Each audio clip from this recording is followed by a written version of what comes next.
Feature Friday. The freshest. Alright, so this was really requested in one of our latest videos. This is STELL from SB19.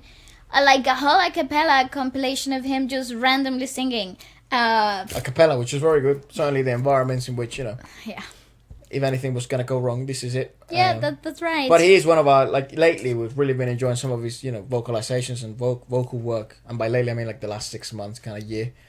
So let's give it a watch. I'm very interested. I've never seen this. I think it's on TikTok. I don't know. I don't know. It's a compilation of stuff, yeah.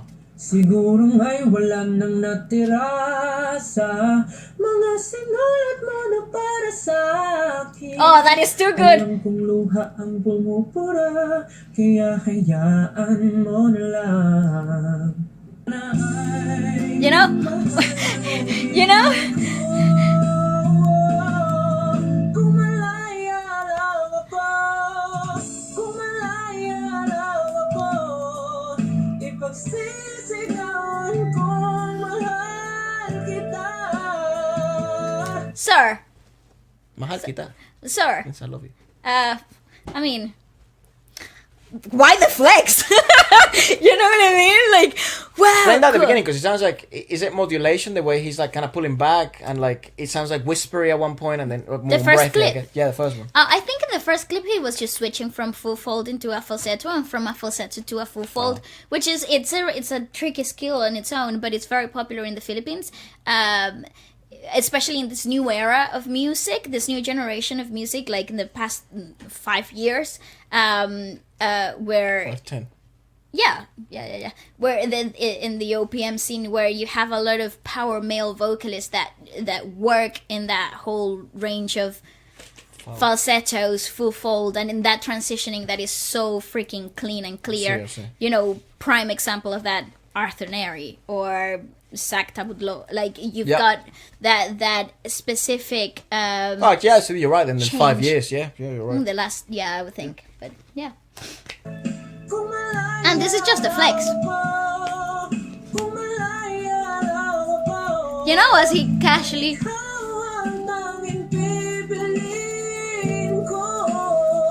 Yeah, okay.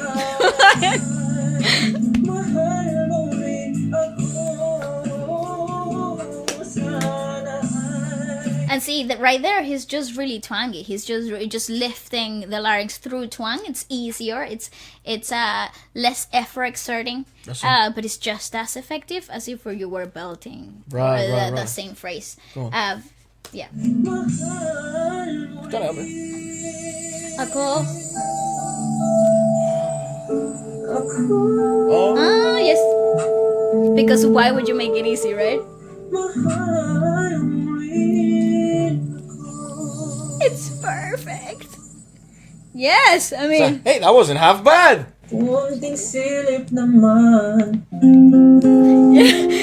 This is just random clips from that live stream. Also, it's like a live thing.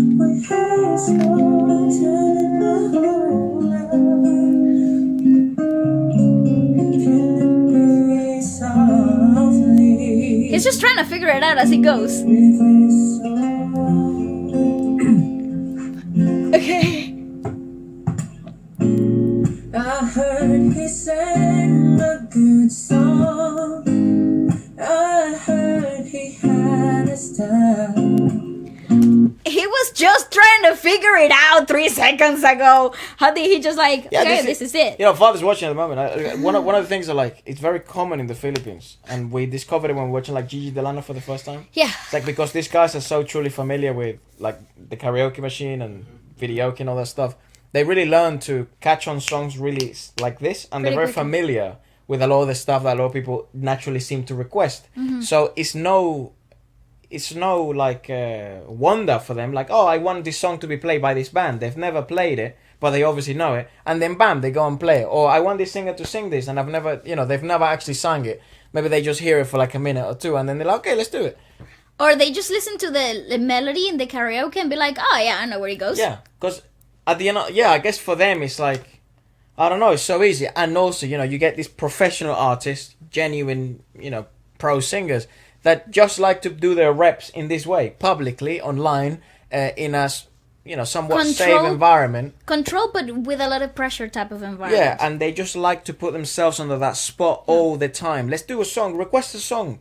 This is really difficult. It has, an A5 in this fucking thing. It's like, okay, well, let's do it. Let's search it up. They don't know the lyrics. Normally they are classics. Sometimes yes, sometimes no. Sometimes they're just this songs came out last year. Exactly. Or they request a classic done by a very recent version of the song. Exactly. Like, I don't know. Imagine really... Christmas. They'll be like, I'll sing Mariah Carey. You know what I mean? It's like sing Last Christmas. Last Christmas. What is it? All I Want. All I Want. For Christmas. Don't wanna love for Christmas. Yeah, she's crazy. Yeah. And so I came to see him, to listen for a while. It's really great. And there he was, this young boy. Oh, it's so good. With his song telling my whole life. I love how naturally lifted he is in his larynx. Very, right? I wonder what his speaking voice is. I don't remember. I don't think it's that. I don't think it's not that very low, but I don't think it's that high either. Yeah. So this is like a really unnatural singing setting. Interesting, right? I would have to see more videos. I haven't talked. I'm also interested as well to see how their preparation. I hope they release some content like that, or I've been speaking to Adonis lately because obviously he was the director for I think their latest. Both of their latest concerts. And I'm really interested to see how they prepare for such things. Obviously, this helps. This genuinely helps. It's not just for fun. This is fantastic practice. Yeah. Yeah, I think they genuinely love to sing. Yes, but this is a skill that I would recommend. Like, even if they are a top singer like in the world, I would still be like, there's something to learn from this industry, and this is why the singers genuinely understand the idea of repetition behind the craft. That's right. And they're not from theatre, because theatre understands that really well, and it inculcates that in children that then therefore go to the West End, Broadway, or that's it. Film. So they inculcate that even if you're older, they still, rehearsals, warm-ups, practice this, practice that. But in pop or just more commercialized music, that's kind of lost, that idea of gym, That's right. There's preparation for tour, but there's no preparation for constant singing practice. No, and the fact that if you're a singer, if you're a professional singer, that means that you live, breathe singing.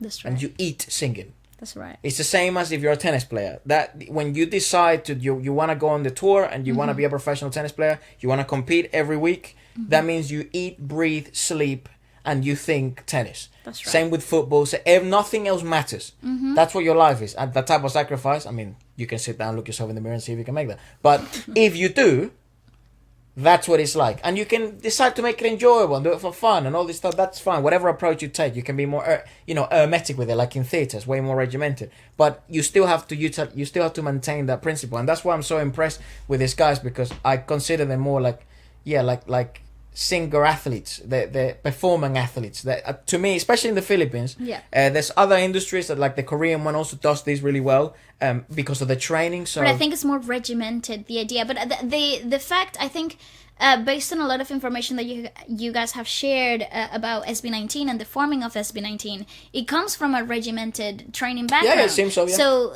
therefore, you have the cultural aspect already on their list of pros, and then you refined it by training, and then you allow them to explore that in this type of live streams and interactions online, and you have singers and performers that are constantly in shape. I agree. It's fantastic. They're never out of shape. Plus, he has the right facial structure for that type of twangy singing. Oh, do you see what I mean?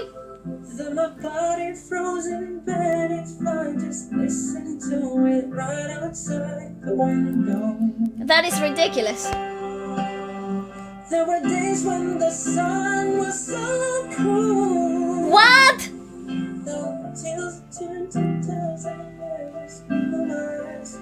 That's interesting. See, that's a really good tell. From a singing standpoint, what I was saying about his facial structure is it's really complementary to the way of singing that he does. I think yeah, given the fact that his jaw is so prominent, it allows him to actually use that space. A lot of power vocalists develop those muscles in the male side. They develop those muscles because they learn to adjust it really quickly. Right. So these muscles right here are more defined or more refined in certain power vocalists, and it's very clear in his facial structure here. So when he's kind of like guessing his way through a melody, I love that he pulled back but never lost true contact, nor became really breathy in the way of singing. Again, very disciplined technique of singing. What happens when you feel really unsure, you become very breathy, is just a natural body reaction. The larynx constricts because you feel unsure, and that's just a bodily reflex. So what he's doing here is that he's maintaining the retraction inside of the larynx. Discipline. So yeah, and that's taught. Yeah, discipline. Because the natural instinct is to constrict. Yeah. And then that requires To you fight to the natural urge and do something in a specific manner. Discipline. Absolutely. Tons of repetition. I finished crying in the instant that you left. Wow, it's great. I remember when I went around, and I banished every memory you and I had ever made. Did you see the jaw positioning there? Very clear. I love these videos. When you touch me like that, and you hold me like that, just have to got free concert. admit that it's all coming back to me. When I touch you like this, and I hold you like that, He'd be great at theater, you it's know? hard to believe, but it's all coming back. Yeah, he'd be a great leading man. All coming back, it's coming back to me now. There were moments of gold and there were flashes of light. There were things I never I've never heard this song. but there always seems right. Sing right now. Alam mo, wala na akong magawa. I really... Oh? I'll say, Mm-hmm. I'll say, Okay, Go pay on. attention to this. So there is a natural anchoring here before he even decides to make the high belt. He's thinking about it, so he's placing it before he thinks of before he does it. So his body is accommodating, and then the breath is actually pre-setting the larynx already. It's like presetting it, I'll say, and the jaw positioning open, so lifts the soft palate naturally. So it allows for the bell to be as clear, as open as it could possibly be. See? Yep. baby, baby, baby, when you touch me like this, and when you kiss me like that. Also, the growl was really medically, like perfectly clinically cut. Like there was no grabbing in that growl. I hate that I'm breaking down everything. Oh, it's good. All coming back to me. When you touch me like this. I just have to admit that it's all coming back to me now. It's really hard. Now. Okay.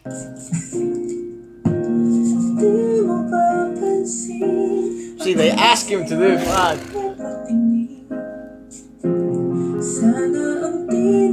It's almost like cleaning in the background.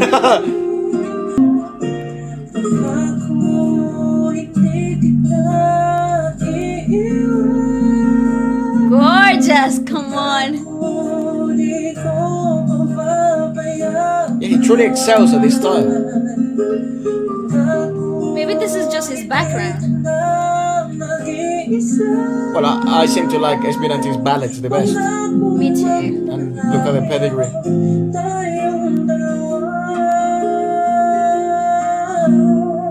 Sa tuwing kasama ka,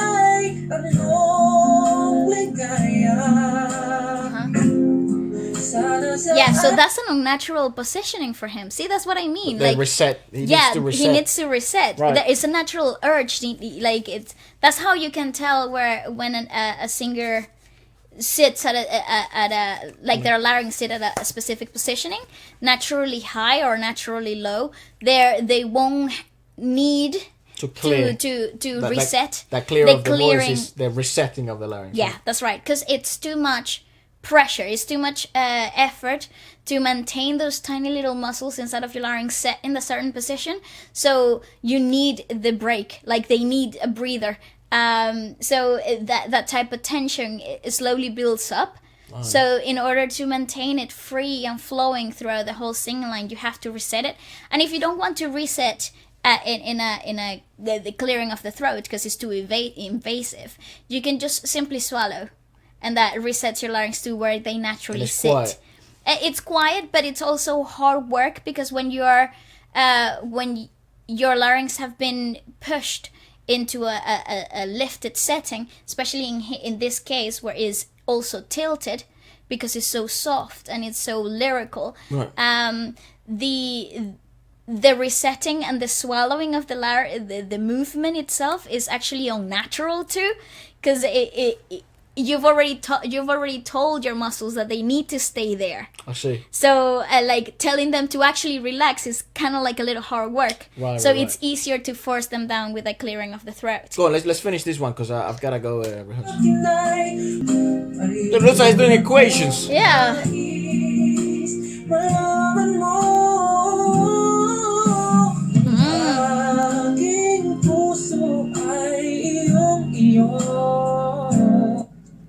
Sir, that is just ridiculous. It's also, I know there's actually a bit left to the video, but I've got to rehearse. Hey, boys, back on this gigging scene. Yay. And so let's stop it here, and then we'll go back to it maybe next week, or so people can get a chance to watch it. And this is actually this is something I've always wanted to do with Walucha, like.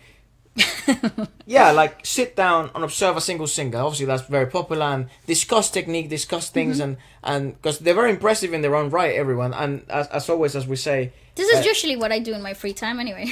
And the more you grow in understanding skill, I think the more you realize that you don't want cookie cutter. There's no right or wrong. The only moments where it is worth discussing change is when it's detrimental to health. So it's the same approach in tennis. It's the same approach in other sports. Technique, you'll realize the more you're in the world of the more you study.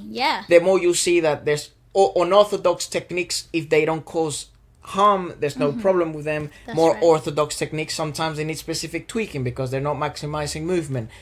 In here is obviously you can't really see fully the I guess biomechanics of things, but I guess having you here with that expertise does help. But so I've always wanted to do this with Walucha. I know that ballet doesn't really like overanalyzing things either because it does take away from the magic. It's like looking behind the curtain of the magician. That's right. But I think doing this for many singers around the world, it's really interesting because it also then puts into perspective their skill, their pedigree, what they truly excel at. And in environments like this where there's no post-production, it's truly a cappella, is actually hinder us. So, yeah, I'd love to hear your thoughts, and I'm sure then ballet perhaps will become more reassured on being able to do this more often, because it's something that, we genuinely discuss, and Walucha is not a fan of. So, let us know your thoughts, and goodbye, guys. That's right.